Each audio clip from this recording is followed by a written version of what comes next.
the role of language evaluator is always very challenging to me because sometimes I'm not so confident about my English, and also we got so many great evaluators before me, so I'm always nervous of being this role.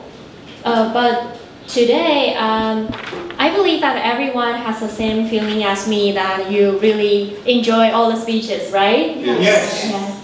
Great. And also, I feel their speeches are all really impressive and easy to memorize. So I think about why their stories are all easily to remember. So I come up with two skills they use. Like I heard from almost all the speakers and evaluators use these two skills that help us to engage their speeches and remember their story.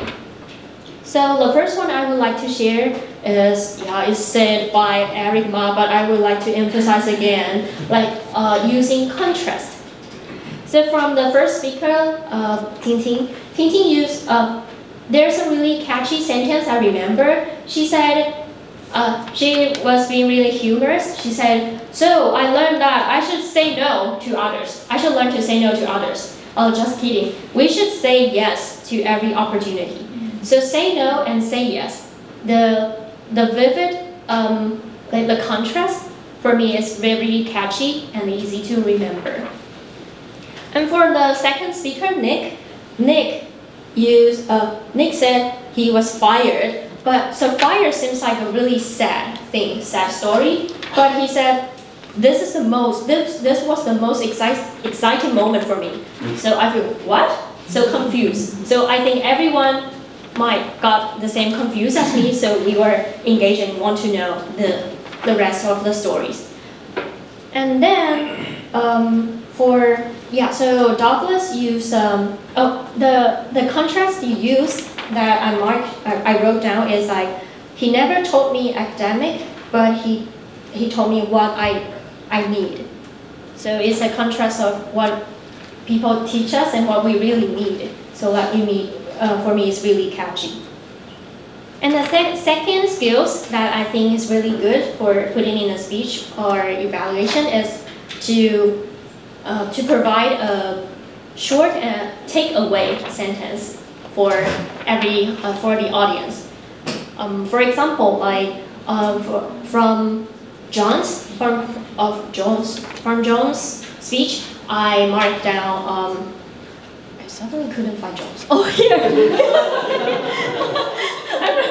I wrote down like 从困境生忍耐，忍耐生老练. Yeah, so everyone remembers that. And 老练生盼望. Yeah, great. Yeah, I wrote it down. I think, oh, that's really a catchy sentence and really good takeaway. And it's from the Bible. Oh, I'm sorry. Yeah.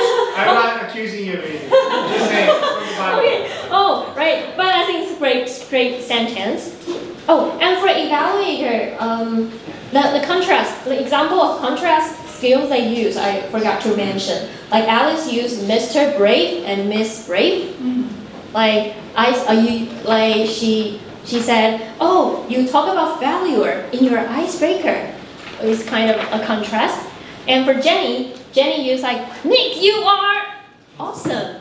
Oh, and I feel, oh. So it's really impressive for me.